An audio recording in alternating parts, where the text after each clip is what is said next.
Hello, everybody. Welcome back to another episode of the Gio and Joey Show. Joey, how you doing today? I'm doing better than I deserve. Amen for that. Bro, this article you sent me is powerful, and we look to get into it. And I like the title, actually, The Rot That Bred the Reich. What a Mm. captivating article. How did you come across the article, and what made you want to discuss it tonight? Well, actually, it was shared with me by our friend from religiousliberty.tv, Michael Peabody, Oh, yeah. and I Mm-hmm. thought it was very prescient. It actually, I mean, it's really it's a practical example of the thesis that was laid out in that essay that you had us examine early on when we started the show by Mm-hmm. J.D. Unwin, Yes. about how a society collapses. Only what happened in Germany was actually much quicker, and it was other factors, right? Is Mm-hmm. when you The war first precipitated put it. me in, right? There's hyperinflation, the war, the Great War, and the strife. So those other things, but J.D. Unwin had, I guess, kind of getting ahead of ourselves, but J.D. Unwin had said that I think within 3 generations of a society Mm-hmm. losing its sexual mores, things begin to collapse. And obviously, the example in Germany was much quicker. Yeah, and that's why the subheading of this article found on Substack is how sexual degeneracy in Weimar Germany paved the road to Hitler. And Hmm. so, you know, as I saw that and I read through it, I was like, man, we're describing what's happening here in the West, basically. And I once again was thinking of the famous quote from John Adams that I like to quote, right? The Constitution was written for religious and moral people, and it's not fit to govern, right? Something like that, those who aren't. And so, as we see religion declining here in America as well, we begin to see the problems that we're having. And so, before I ask you a specific question, any opening thoughts before I dive into a set of questions I have? Yeah. Um, I actually think that this issue is crucial to religious liberty.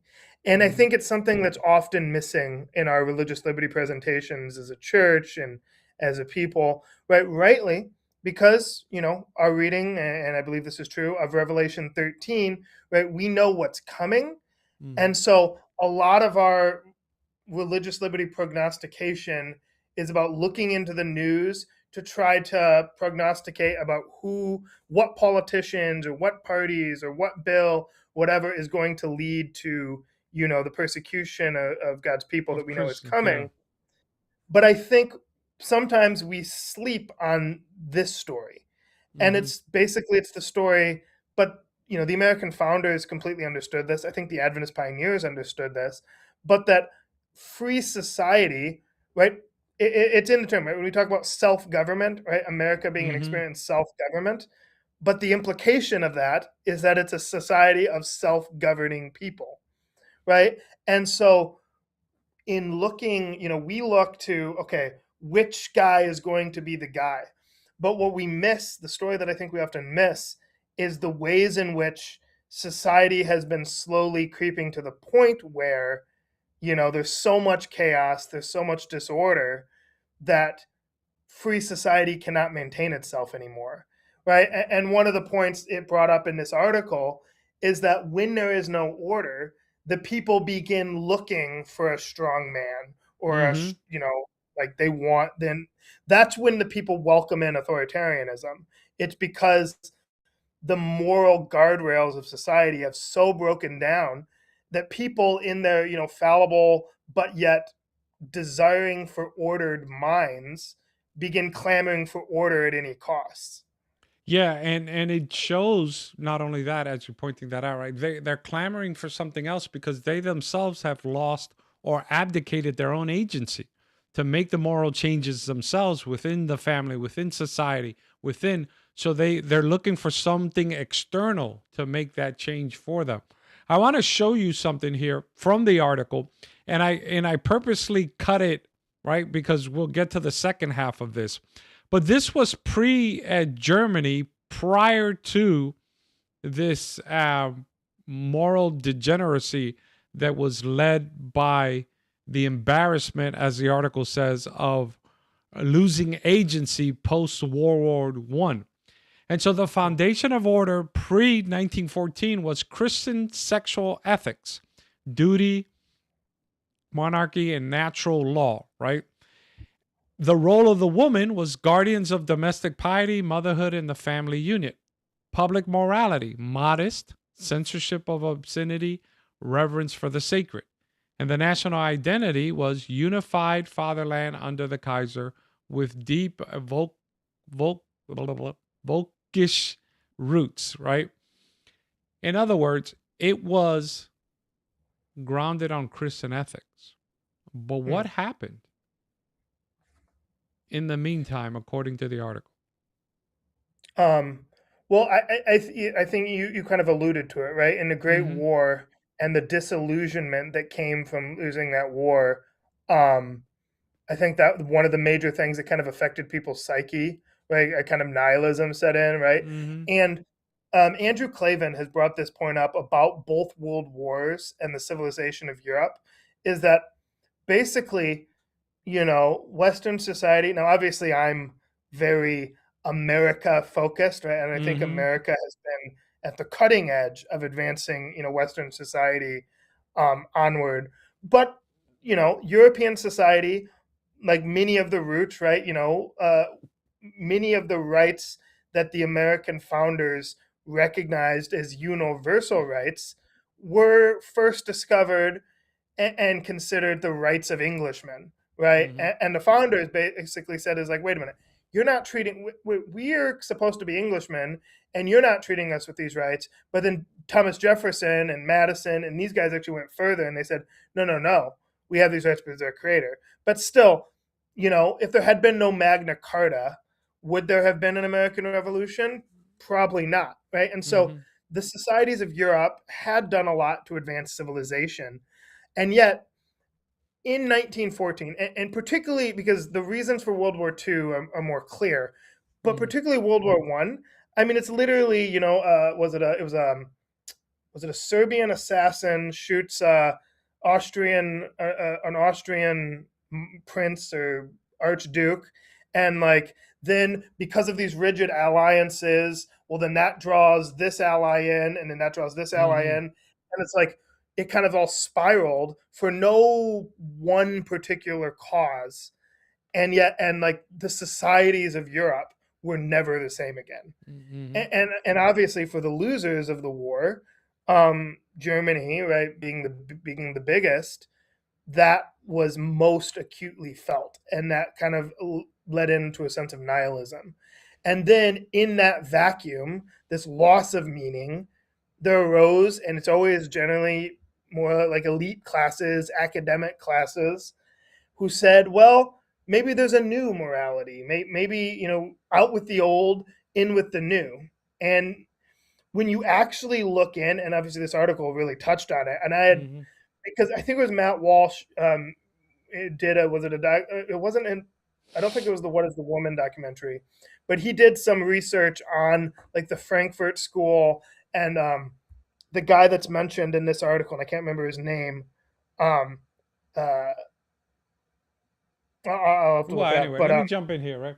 So the article goes on to point out the relationship between economic collapse and moral collapse. And the article argues that these aren't separate problems, right? Inflation didn't just destroy wallets, it destroyed the moral fabric of families. When people are starving, the article says survival overrides ethics. And this is a powerful, right, realization that money and ethics usually go hand in hand. So how do we as Christians overcome that, right? Because you read in, for example, in the book of Revelation, chapter 18, that when the the Babylon is destroyed, the merchants of the earth are lamenting they can no longer do business. And so as the economy survived, you could see that the Christian ethics went out the window and people turned to what was actually they've been hiding behind Christian values. They turned to survival of the fittest. And that led, the article says, well, as a matter of fact, let me put it on the screen. that chart I first shared of what it was before the war and now what it is post-war, right? From Christian sexual ethics to radical individualism, biological reductionism, and liberal democracy. The new woman, quote unquote, was career oriented, androgynous,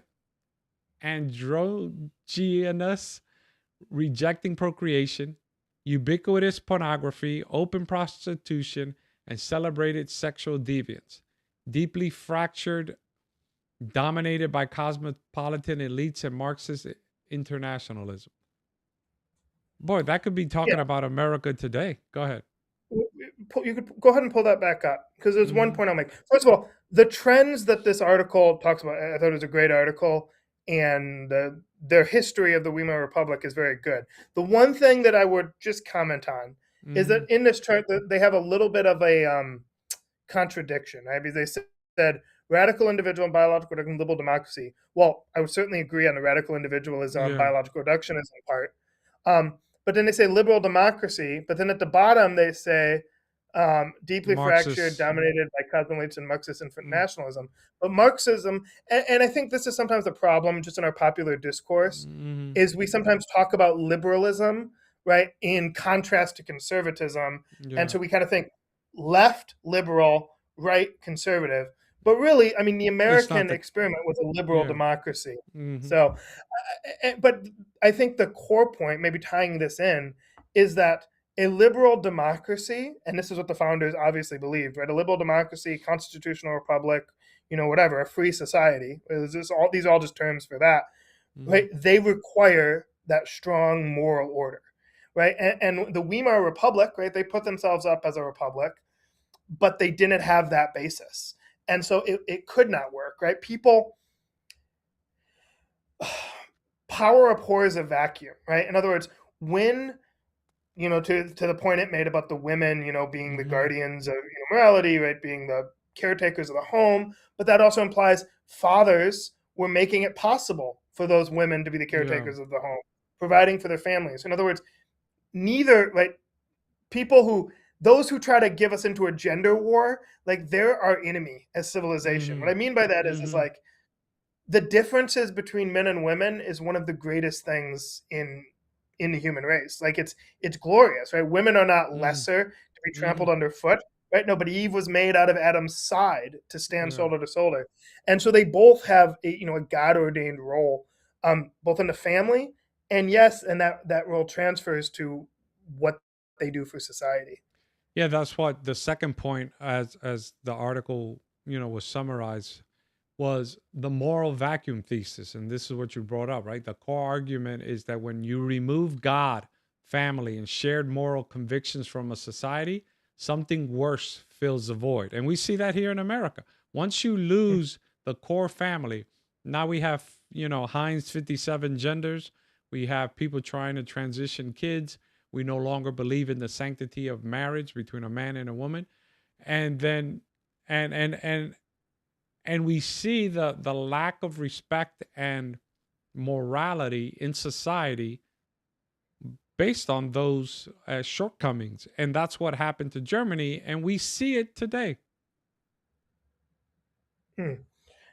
And one of the things that we see in our politics, I'm increasingly convinced of, Mm-hmm. is that there's different groups, right? Different in political groups and interest groups in our country that I think all kind of see the problem, right? Like even people on the left who, they generally support like sexual freedom and these things, they'll still will recognize that there's a problem in our society, right? They, Mm-hmm. they recognize the problems in our society, right? That it's not as just as it should be, right? People on the right there's Hold groups on, on the before you go right. to people on the right, right? A famous guy who now calls himself a cultural Christian is Richard Dawkins.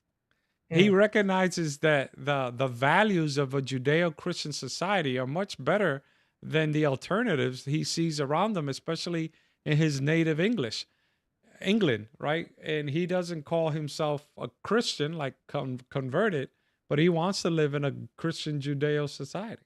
The hypocrite. Hmm.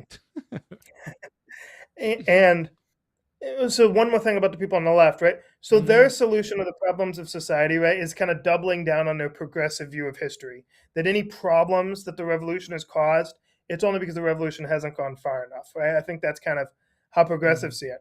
But people on the there's well, again, I don't want to say all because the right is a big place, but there's certain groups, and I think it's still a minority on the right, who look at the problems in society and they would largely agree with our diagnosis of the problems, but they want to say, well, actually, liberal democracy and the free society and American founding actually had the seeds of its own demise planted in it by this individual liberty thing, right? Hmm. And so there's some, right, like more in the Catholic integralist side, that are developing theories of like common good constitutionalism, meaning we interpret the Constitution in the light of like explicit church teaching, right? Then there's, Protestant Christian nationalists who are saying, we need a Protestant republic and these things.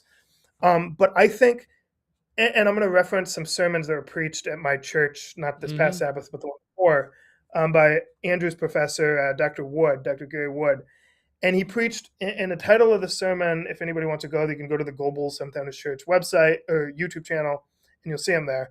But the titles of the sermons were Liberty, Justice, Wisdom, rediscovering the principles of the Declaration of Independence and the foundations of religious liberty.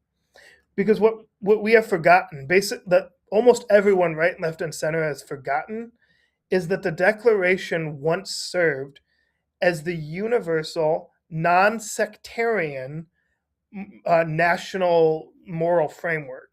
And it was consistent with natural law, natural rights, right? But it didn't, you didn't have to be an Adventist to agree Hmm. with his morality, or a Baptist, or or a Catholic, or you could even be a Jewish citizen or a Muslim citizen if you adhered to this declaration of morality. We don't talk about that in terms. And the founders, I believe Dr. Wood convincingly makes the point that the founders intended the Constitution to be read in the light of the Declaration, right? And that the Civil War and then the Civil War amendments, rather than being a repudiation of what came before, they were the completion of the American founding.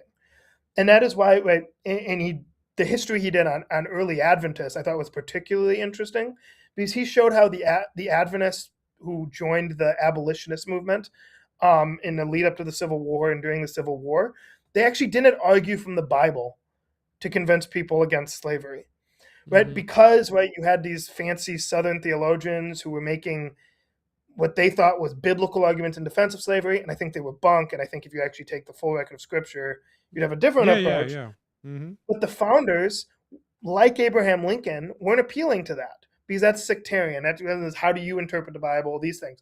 They appealed to the Declaration of Independence, and they said this slavery thing is a national hypocrisy, right? It is a betrayal of our founding creed. But we've lost that, right? So now, if virtually any lawyer, like first year law school, taking constitutional law at law school, they're not going to learn that.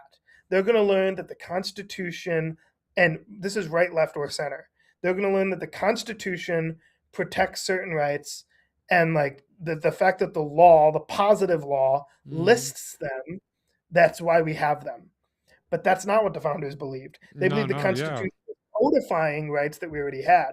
Hmm. And he made the point. So even some justices, right? So I generally like originalist justices Hmm. better, certainly better than the living constitutionalism guys on the left. Um, but like even Antonin Scalia, someone who I really respect, he very much was in this positivist camp. He's like, Hmm. we have Second Amendment rights because the Constitution says we do. We have Hmm. free speech and freedom of religion and disestablishment because the Constitution says we do. Now, Clarence Thomas actually explicitly believes in the Declaration view. And so Hmm. it's not that he's not an originalist, he is. It's just his originalism examines both documents and takes it into account. Yeah, he kind of goes back to the lowest common denominator where people are just banking on the Constitution and not understanding the context of which it was written under. So what's the role of the church as a prophetic voice, right? That's a question I get asked often. As a matter of fact, I was having a conversation with a member who, who would want me to speak more against Christian nationalism from the pulpit. But, things like that I address when I preach on Revelation 13 or Revelation 14 or the book of Revelation or Daniel. How, from a layperson, I want to hear from you. How do you think your pastor should balance the fact that, there are things infringing on our religious, right? Freedoms or creeping in that direction. We know where we're headed, but also the moral decay needs to be addressed. How would you want your pastor to handle that? Well, so, and I think the framing of that question from people kind of gives what would be my issue away, right? They want more Mm-hmm. people want you preaching against Christian nationalism. Yeah. And sure, but if you were to preach against Christian nationalism, you would just be one more in, 1,000, Yeah. Adventist pastors preaching against Christian nationalism. But I feel like what's more important is what are we preaching? What are we for as Mm-hmm. Adventists? Right? What is Mm-hmm. the alternative? Because to the credit of the Catholic integralists and the Christian nationalists, they're calling again for a moral framework. Now, I disagree with their framework, and I think the American founders disagreed with their framework. But in a place within a moral vacuum, I understand how when we've lost the language of justice, right, people are going to rally to that. And so what I would say to the Adventist pastors, first of all, I would say watch these sermons by Dr. Wood. No, Yeah. I'm somewhat kidding, but not really. But Hey, most by the way, specifically, this is the first time you mentioned them to me. Send me the link, dude. You got my text oh, number. I'd gladly listen to them. yeah, I definitely will. Um, but what I would say, so if the Catholic, if their view, and not, and I shouldn't say all Catholics, many Catholics Mm-hmm. believe in the Declaration and they're good citizens. But if Catholic integralists are positing, integralism, which is foreign to the American project, or if you got some Protestants arguing for this Christian nationalism view and a Christian prince, right, which is also foreign to the American project. What I would say that Adventists and other like minded Christians and even non Christians, what we should be promoting is the declarations view, right? This idea that you don't like, and C.S. Lewis, I think he says things well when he points out this idea of the Tao, right? That's just another word for Mm-hmm. the natural law, right? Yeah. There is universal moral principles upon which they'll never contradict divine inspiration, but that we can come to without divine inspiration, right? So, in other Mm-hmm. words, we can come to the idea, and Dr. Wood is much better.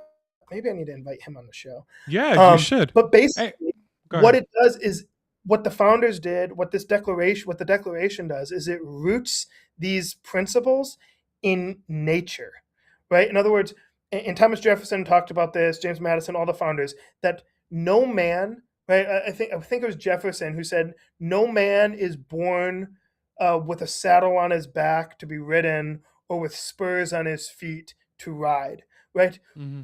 We can know through reason that human beings are what's called the middle animal, right? Or the Mm-hmm. middle being, meaning we can know that, and again, without divine inspiration, that whatever your conception of God, right? And it certainly would agree with the Christian and Judeo-Christian exception, but just the standard philosophical definition of God. What is that?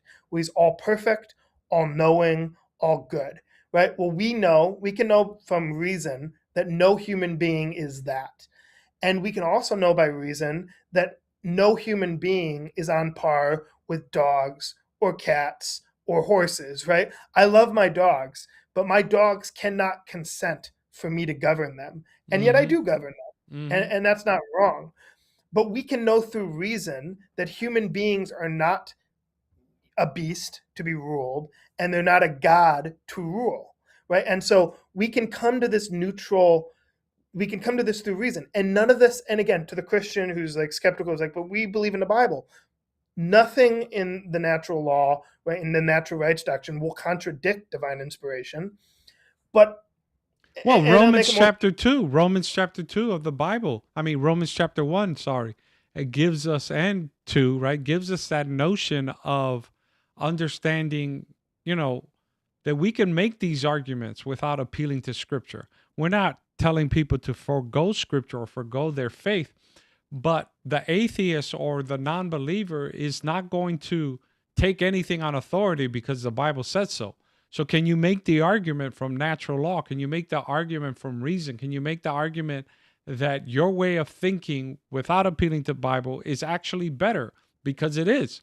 But we have to be able, and too many times Christians use the Bible with non other Christians as like the trump card, no pun intended, but it's not, right? If they don't believe in it, you're playing a different game. And so we have to be able to defend our faith, and which is why we started the Gio and Joey show, right? To be able to defend our faith without necessarily appealing to scripture.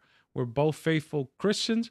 We both uphold the Bible, but we need to be able to defend our faith without appealing to "Thus saith the Lord," especially when it comes to matters of dealing with our fellow man. Yeah. And one way to illustrate the difference between reason and revelation, right? And what's knowable through reason, unassisted human reason, and what's knowable only through revelation is this. Now, as a Christian, as a believing Christian, as a confessing Christian, there's certain things that I believe that I am obligated to do, that I owe to God, right? My obligations to God. But I can't actually come to what those are through reason alone, right? I can't look at nature and know. Now, some of them I can, but the specifics, no. I'm a Sabbatarian Christian. Yeah, I hear people talk about, well, in nature there's these cycles, but you can't actually know what day you are to honor God solely through nature and reason. You need divine inspiration, and the Bible is divinely inspired. I believe that, right? But then another, right? Like, should we have idols or should we not have idols? Well, there's nothing in nature, there's nothing in reason, unassisted, that can tell us the answer to that question. Now, inspiration, revelation does, and so our duties to God, the reason why the founders, right, the reason why natural rights doctrine posits freedom in matters of religion is because it's always going to be, it's not that it's subjective, it's not subjective, but it's the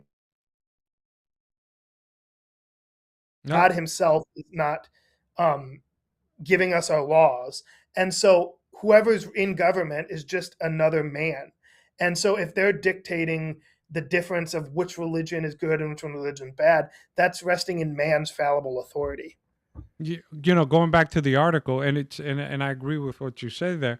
Going back to the article, there was this pendulum swing, right? We put the chart up, and I'll put it up again, right?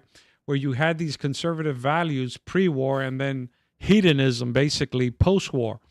Why the pendulum swing, based on your opinion, based on what the article wrote? Could you ask the question again? You kind of froze up on me a little bit. Okay, yeah. Why do you think the pendulum swing went so extreme in Germany? And you see it here, between the last two elections, at least in issues that you and I care about, right? Uh, there was a big pendulum swing, and in Germany, and we see that this administration here in America has kind of righted some of the extremes of the previous administration, at least when it came to abortion and things like gender operations and stuff like that. Why is that a natural tendency? And, hopefully we don't go too far here in America, although we know eventually it will. Yeah, well, I'll speak to the German situation Mm-hmm. specifically. So obviously, Hitler was not a champion of the moral order, right? He was not a Mm-hmm. good guy. He was an authoritarian. I mean, he did talk about morality, Mm-hmm. but he wasn't subordinate to the moral order. Obviously, one of the most evil men that ever lived. Um, but yeah, I think basically what happens, and this is the other thing that happens when society through decadence and whatever goes into chaos and people begin longing for moral order, it becomes really easy for bad actors, right? For dictators, for authoritarians, for tyrants to come in and demagogue on those issues. And they often demagogue on real issues. But then what they do, the step they take, is that they look for a national enemy that they can blame the national woes on, right? And so for Hitler, obviously the Jewish people, but not just Jews, right? I mean, the Gypsies, there was other groups, right? That he said, no, the problems of Germany, it's these people, right? And he gave the people an enemy. He gave them a scapegoat, right? He said, this is the reason for your problems. So I think that was part of it. But it goes back to the idea is that they had real problems. Weimar Germany was not a great, scenario. And well, the article didn't go into this as much. This is what Hirschfeld, the guy that they named from that sexual school in Germany, Hirschfeld Magnus or Hirschfeld something. Well, he and his other Frankfurt School people, so John Money wind up learning. So I think it's Hirschfeld Magnus or Hirschness, whatever. I think he wind up coming to the United States, and he influenced this guy, this American psychiatrist by the name of Dr. John Money, who was at Johns Hopkins Research Hospital and University.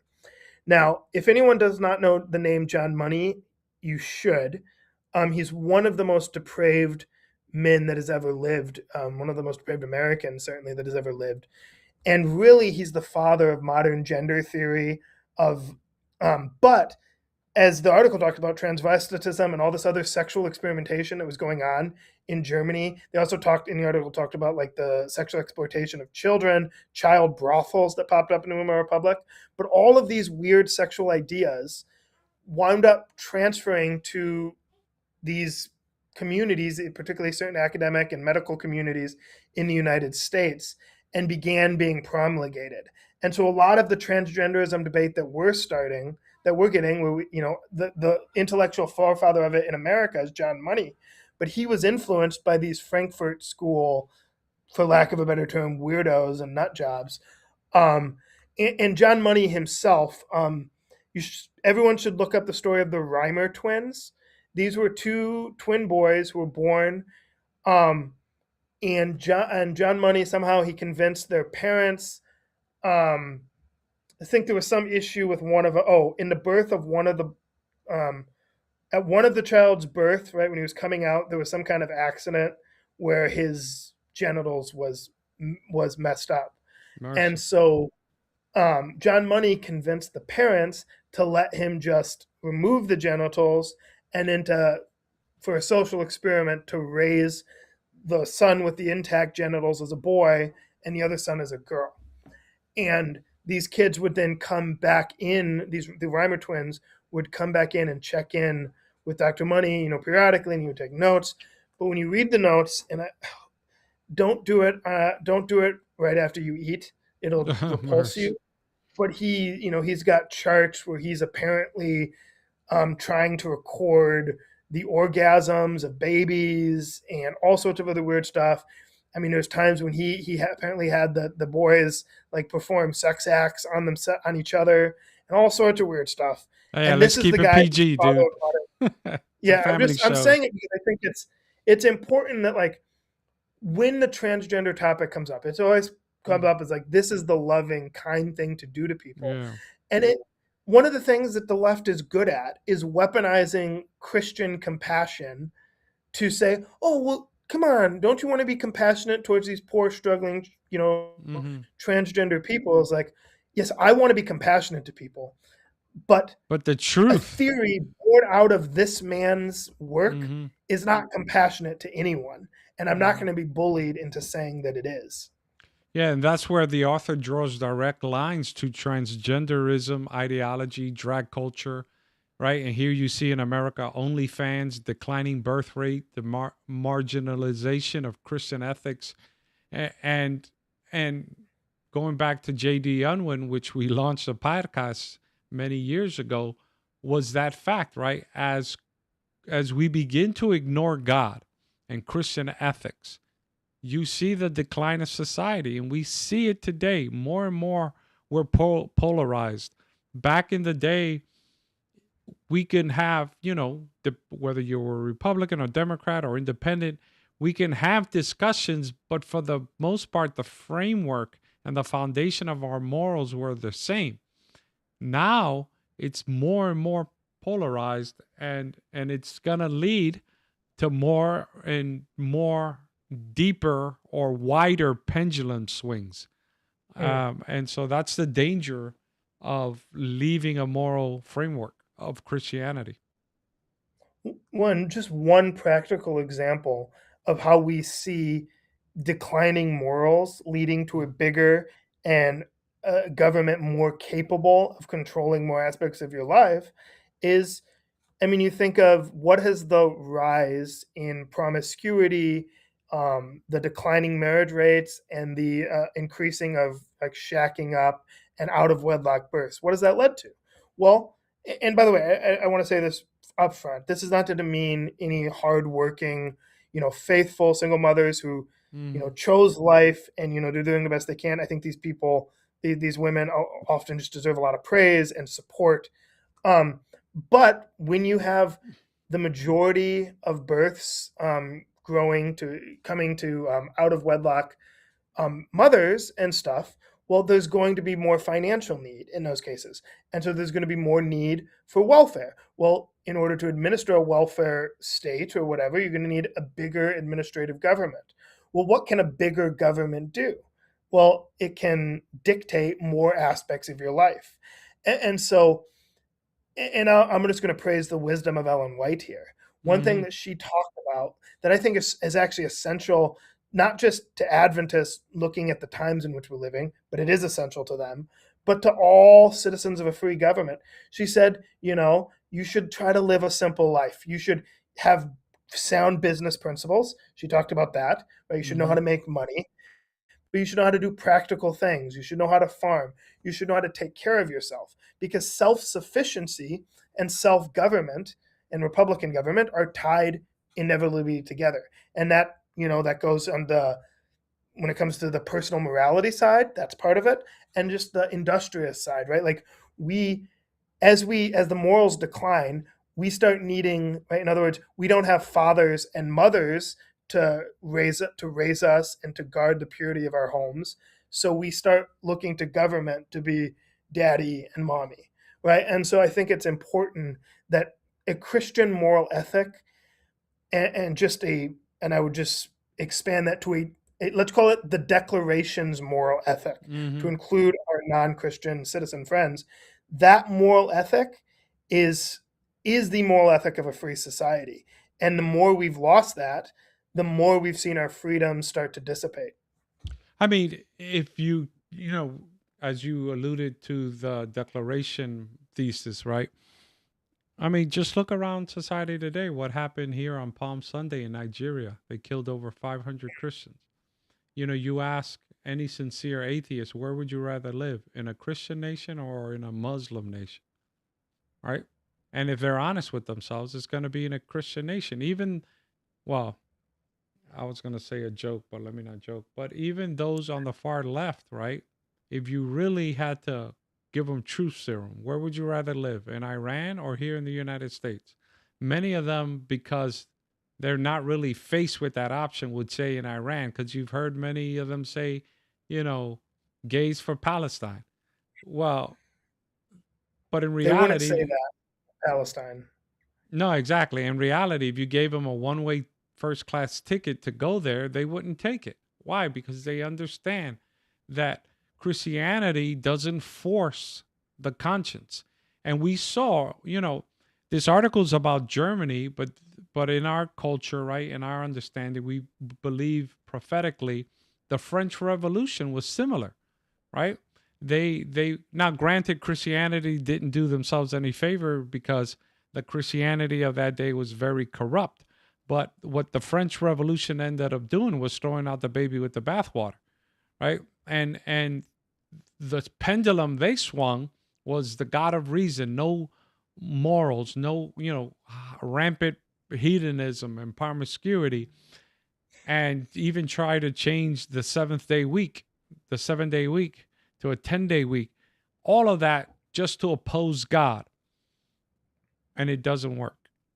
It Hmm. led to a reign of terror, bloodbath everywhere. And anywhere And a favorite preacher of mine, C.D. Brooks, he used to, he was talking about the 1040 window in non-Christian nations, and he made a point that I remember. He said, when you see the troubles there, you realize that Jesus is needed after all, right? There is no peace in those countries as far as religious freedom and religious liberty, and too many Americans, some on the far right, many on the left, take the freedoms we have for granted, Mm, and that's part of the decay of society. mm. Yeah, there's switching to well, it's not really switching Mm-hmm. because I'm going to make a point that ties it in. Yeah. But there's in prophecy, there's these three powers that I want to highlight, right? Mm-hmm. Two bad and one good, right? So there's the king of the south, there's the Mm-hmm. king of the north, right? And these two powers, right there, they're warring against each other. One of them, right, well, obviously, um, represents, right, a hostility, an open hostility to Christianity, to Mm-hmm. God, to the true God, right? Like that's what the king of the south represents. The king of the north represents a, a how do I say, a lip service, Yes. love and admiration for Christianity and for the true God, but ultimately it's just a mask for power. So that's a king of the north and a king of the south. But there is, throughout the whole time, there is God's people. There's A God's remnant. church. And it's taken, whether it was, in the old covenant, right? It was specifically the Jewish people, and in Mm-hmm. all of those in the world that they were to convert. Um, and then in the New Testament, obviously, it becomes the church, both Jewish and Gentile. Mm-hmm. Um, and that becomes, the locus of it. And America plays an interesting role in the whole thing because obviously in Romans 13, we know that the second beast in the end is going to be the United States of America. But Mm-hmm. America first starts to show up as this land in the wilderness, A prepared as a lamb-like haven beast.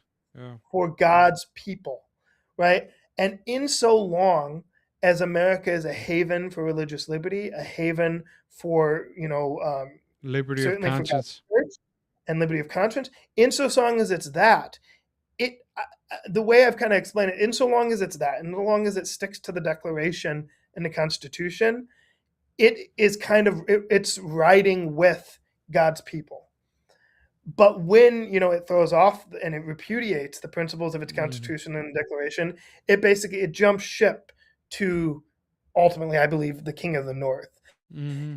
and its coalition, right? That will enforce religious decrees that are false, but in the name of God. And so I think it's important that we understand and explicate these three powers or these three entities in prophecy. And one of the appeals we should make to people is to be a part of that smaller group that ultimately, is promoting liberty of conscience, and ultimately for the purpose, because obviously liberty's for everybody, but in prophetic history, it's particularly important for the advancement of the gospel, right? Like, while I believe in religious freedom for all, I'm not morally neutral about about which choice Yeah. I want to encourage people to make, right? I'm going to preach the gospel because that is ultimately what I want people to accept. And I want them to have the freedom to choose or reject it, but I'm not going to be, so while I'm morally neutral in who I grant freedom to, because we're all made in the image of God and we Mm-hmm. have freedom, I'm not morally neutral in what I urge people to do, right? To choose freely. Well, and that's the point, and that's the difference between us and Christian nationalism. Christian nationalism wants to enforce Christianity through the power of the sword, where you and I want to persuade people to accept. You and I, if we can by persuasion make everybody a Christian in America, a sincere Christian, we would by persuasion, but never by legislation. As we begin to wrap up here, there are two verses that come to mind. Let me put it on the screen there, right? The first one is basically what's happening here in America and what we saw happen in Germany and what we saw in the French Revolution, right? In those days, there was no king in Israel, and everyone did what was right in their own eyes. And when you read the book of Judges, you realize that there was chaos and there was immorality, rampant idolatry, rampant sexual excess. And so when we don't have a guiding light, when we don't have a means to have a common morality that Joey and I can articulate via natural law, then we see the chaos that we're seeing. And then for those of us who are then particularly Christian, Hosea 4:6 says, "My people are destroyed for lack of knowledge. Because you have rejected knowledge, I will reject you from being priests for me. Because you have forgotten the law of your God, I will forget your children." And what it means there is that when we wander off from God's ideal, when we wander off from, and speaking to my secular friends, natural law, when we begin to no longer be able to differentiate between a man and a woman, between a boy and a girl, when the obvious becomes absurd, then we see the moral decay in society. We saw it in this article in Germany, we saw it in the French Revolution, and we're seeing it here in America. And the only way to get back to a normal society is to get back to the natural law if you're a secularist, or to get back to the God of Abraham, Isaac, and Jacob, or and do it His way. This is where I like to mess around. Frank Sinatra had it wrong, right? He did it his way. You and I need to do it God's way. Any closing thoughts as we wrap up on those verses, or anything else you'd like to share? Yeah, I'm going to read and a little bit more, but the scripture Mm-hmm. reading that Dr. Wood chose for his sermon on the Declaration, it was Deuteronomy chapter 4, and it was verse 6. Hold on, I could put it on the screen. Give me a second. What was it? Uh, Deuteronomy chapter 4, but put up verses 5 through 8. Chapter 6, verses 5 through 8. Yeah. Chapter 6, verses 5 through 8. Now, let me get you on the screen here. Go ahead. Yeah, so it says, "You shall love the Lord your God with all your heart, with all your soul, and with all your strength." Oh, no. Sorry, I gave you the wrong. Chapter Okay. 4, verses 5 through 8. I gave you the Oh, wrong one. I'm sorry. okay. Chapter 4. It's a good verse, too. Yeah, I know. All right, go ahead. Yeah. "Surely I have taught you statutes and judgments, just as the Lord my God commanded me, that you should act according to them in the land which you go to possess. Therefore, be careful to observe them, for this is your wisdom and your understanding in the sight of the people who will hear all these statutes and say, 'Surely this great nation is a wise and understanding people.' For what great nation is there that has God so near to it, and as the Lord our God is for us, for whatever reason we may call upon him? And what great nation is there that has such statutes and righteous judgments as are in all this law which I have set before you this day?"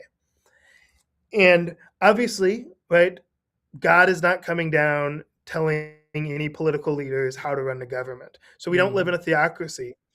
But the point here is that one of the things that would make people praise Israel is the wisdom of their laws and their Mm-hmm. statutes.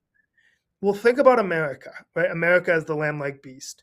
What has it become? It's become the magnet for people who want freedom from all over the world, whether it's Mm-hmm. the expatriates of Cuba, whether it's um, dissidents in Afghanistan, whether it's Russian dissidents or Iranian dissidents, right?